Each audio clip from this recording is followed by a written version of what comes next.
Para entender los acontecimientos políticos en un país hay dos planos de observación, un plano corto y un plano largo. Las elecciones de medio término en los Estados Unidos, para ser entendidas cabalmente, necesitan ser observadas desde el plano amplio, desde el plano largo. El plano corto no alcanza. Es significativo también, es revelador. En el plano corto, todo se daba para que ocurra una derrota cataclísmica del Partido Demócrata. El gobierno de Joe Biden ofrecía muchísimos flancos como para que el resultado en las urnas sea totalmente adverso a su partido, el Partido Demócrata. Es un gobierno que comenzó mal porque comenzó con esa postal bochornosa de la retirada norteamericana de Afganistán. Después lo compensó un poco con la operación que mató en Kabul a Ayman al-Zawahiri, la cabeza, el líder máximo de Al-Qaeda, pero con eso no resguardaba la cantidad de afganos que quedaron librados a su suerte en manos de los chacales del Talibán. Así empezó, con esa fragilidad, el gobierno de Biden, y luego se fueron sumando acontecimientos que mostraban errores calamitosos por parte del presidente Biden. Su manejo de la frontera o su desmanejo de la frontera sur, donde se acumulaban las olas de inmigrantes, donde la presión crecía, el crecimiento del delito. El delito ha crecido notablemente en las estadísticas de los Estados Unidos, la inflación desbocada, la incapacidad que está mostrando Biden para poner bajo control y empezar a hacer bajar un proceso inflacionario que acá no sería nada, pero en los Estados Unidos tiene un impacto muy fuerte en el ánimo de la sociedad. A eso se suman las divisiones internas fuertísimas que muestran la debilidad del liderazgo de Joe Biden hacia adentro de su propio partido.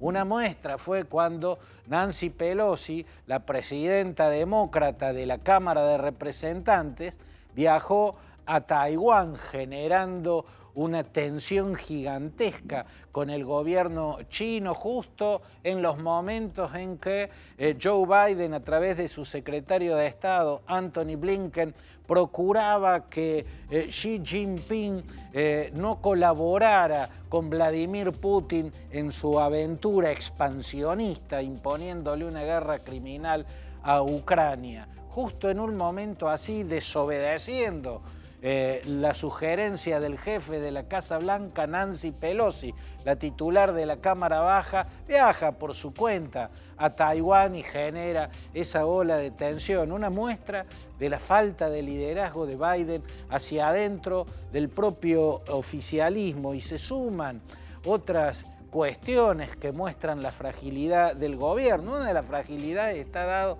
porque se trata de un presidente que posiblemente no pueda competir en la siguiente elección presidencial. Y cuando uno mira la historia de los Estados Unidos, ve que la regla es que el presidente se presente para la reelección. Y la regla es también que gane la reelección. Algunos la pierden, toda regla tiene excepciones. En el último medio siglo la perdió el demócrata Jimmy Carter, la perdió el republicano Bush padre, George Herbert Walker Bush, la perdió Donald Trump. Pero la regla, la constante, es que quien está en la presidencia se presente a la reelección y que la gane. A eso tal vez no pueda hacerlo Joe Biden porque tiene un límite en su edad. Va a tener 80 años cuando le toque buscar la reelección.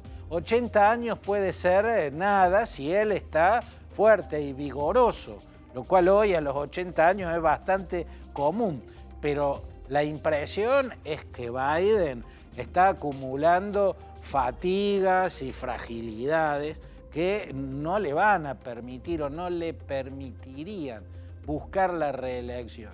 No sería muy grave para el Partido Demócrata si tuviera otra figura fuerte para poner en esa competencia electoral, pero no la tiene. Se esperaba que Kamala Harris, desde la vicepresidencia, construya una figura vigorosa que tenga competitividad electoral, pero la verdad es que hasta ahora eso no se ha visto.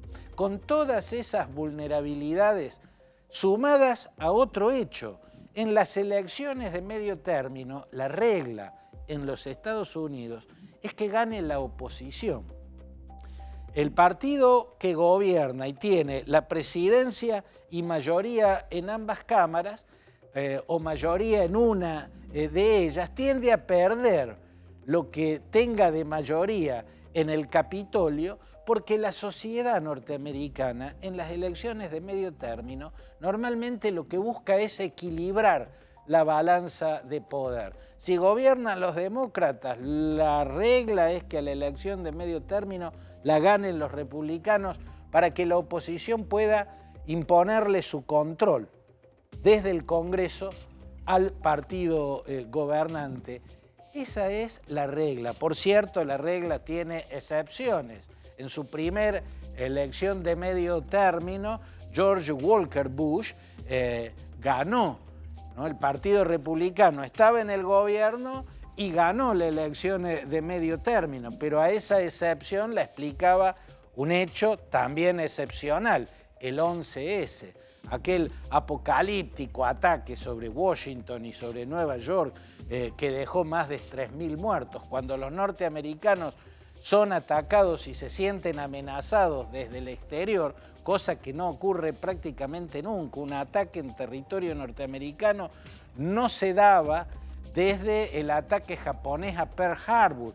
Ocurrió el 11 de septiembre del 2001 y ese hecho excepcional explica también la excepcionalidad que se dio en aquel proceso electoral de medio término en la cual el oficialismo ganó y se quedó con ambas cámaras, ¿no? Si se sienten amenazados, los norteamericanos tienden a reforzar el gobierno en lugar de a debilitarlo, acrecentándole los controles. Todo estaba dado en el enfoque del plano corto, todo estaba dado para que el Partido Demócrata fuera arrasado.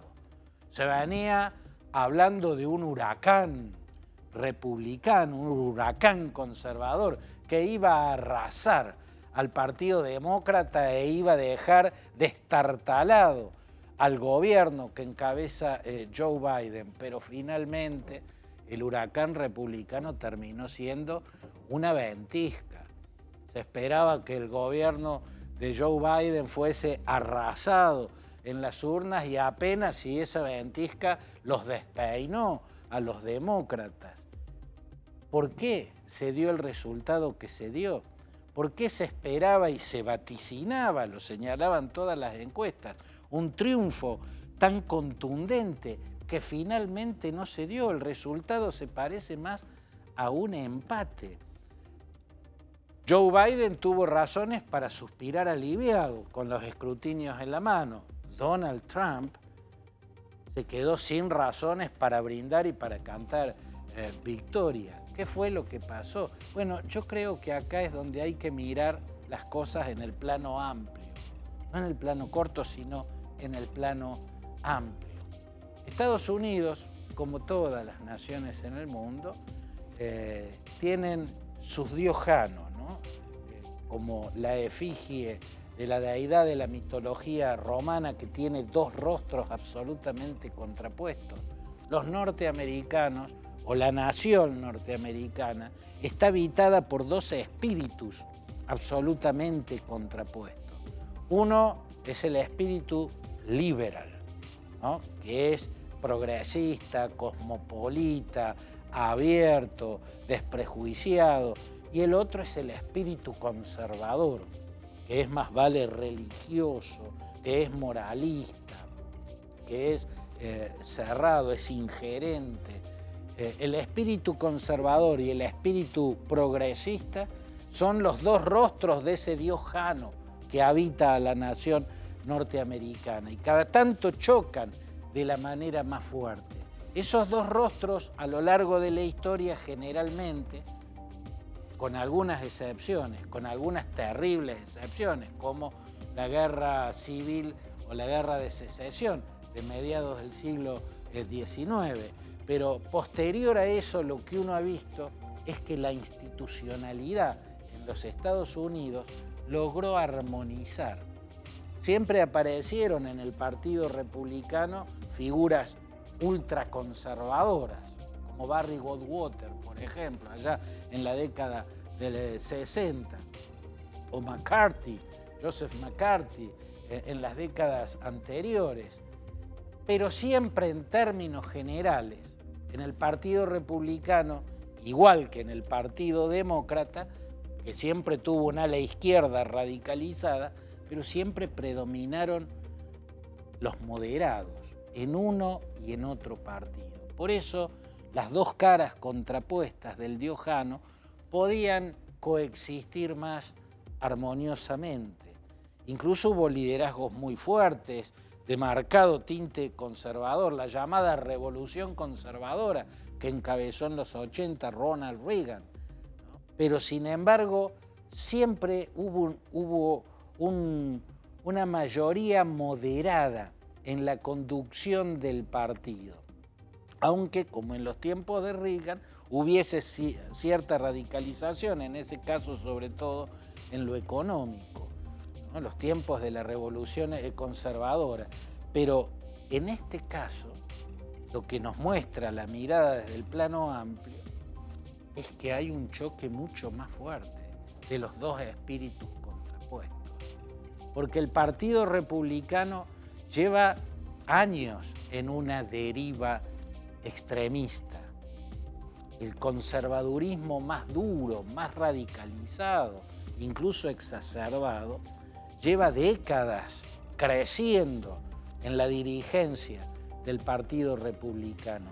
No empezó con Donald Trump, empezó antes. Yo diría, empezó con el Tea Party, con Sarah Palin, con Newt Gingrich, ¿no? El titular republicano de la Cámara de Representantes cuando era presidente Bill Clinton, y él lo corría con su llamado contrato con América, ¿no? El Tea Party, Palin, Newt Gingrich, todos esos personajes mostraban un crecimiento del ala más radical del conservadurismo. Bueno, con Trump llega el ultraconservadurismo y genera una alteración más en la historia, ¿no? Una disrupción en la historia de los Estados Unidos, que es un liderazgo personalista. Ni Ronald Reagan, que fue un líder impresionante, intentó imponer su persona por sobre las instituciones. Trump sí.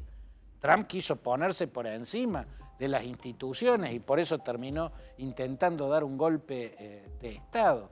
Esa deriva radicalizada del Partido Republicano empezó también a potenciar la izquierda en el Partido Demócrata y creció Bernie Sanders y otras figuras de un izquierdismo más duro, como Elizabeth Warren, por ejemplo, y otros muchos, ¿no? Los partidos se fueron a sus extremos, pero finalmente en los demócratas terminó ganando la candidatura Biden.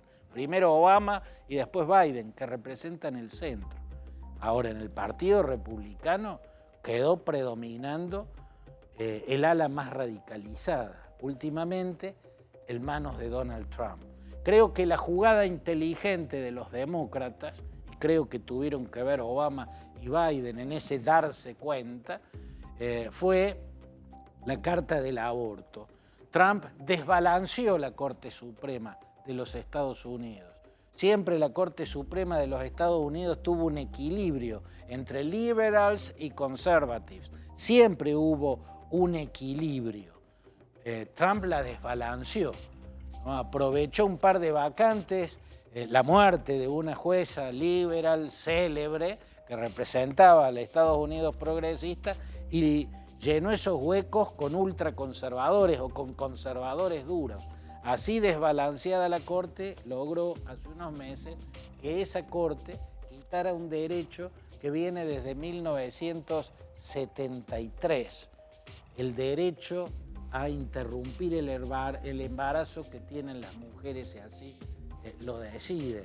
Esta corte, desbalanceada por Trump, hundió ese derecho, prohibió y legalizó el aborto, y con esa carta en la mano, llamando a dar la lucha para recuperar esos derechos, es que el Partido Demócrata tuvo una reacción defensiva de último momento y logró parar la ola roja que todos predecían. Logró que el huracán republicano que se avecinaba terminara convirtiéndose en una ventisca y que en lugar de ser arrasado, la administración demócrata apenas terminara un poco despeinada.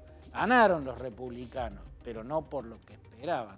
Cuando lo que muestra el plano corto es que tenían todas las cartas para ganar y por goleada. No ganaron por goleada, ganaron en algo que se parece más a un empate que a una victoria. Por eso Biden pudo suspirar aliviado y Trump no solo no pudo festejar el triunfo porque los candidatos demócratas a distintas gobernaciones le ganaron a los contrincantes trumpistas, o sea, a los candidatos republicanos que responden directamente a Donald Trump y casi que fueron bendecidos como candidatos por el propio Donald Trump. Hubo muchos candidatos que eran republicanos moderados y otros que eran conservadores duros pero que no responden a Trump, como el gobernador de Florida, Ron DeSantis, la figura que emergió poderosa dentro del Partido Republicano de estas urnas de medio término. O sea, Trump no solo no pudo festejar porque no hubo la ola roja que él vaticinaba, porque sus candidatos perdieron frente a los candidatos que puso Biden, los candidatos demócratas, y sobre todo porque Ron DeSantis, el gobernador de Florida, que consiguió con un holgado triunfo la reelección en ese estado, quedó como la figura fuerte, la figura que está en condiciones de pelearle la candidatura republicana en las primarias que tendrán de acá a 2 años cuando se aproximen las siguientes elecciones presidenciales. Esto no quiere decir que la debilidad de Trump implica una vuelta al centro, un ascenso de los moderados.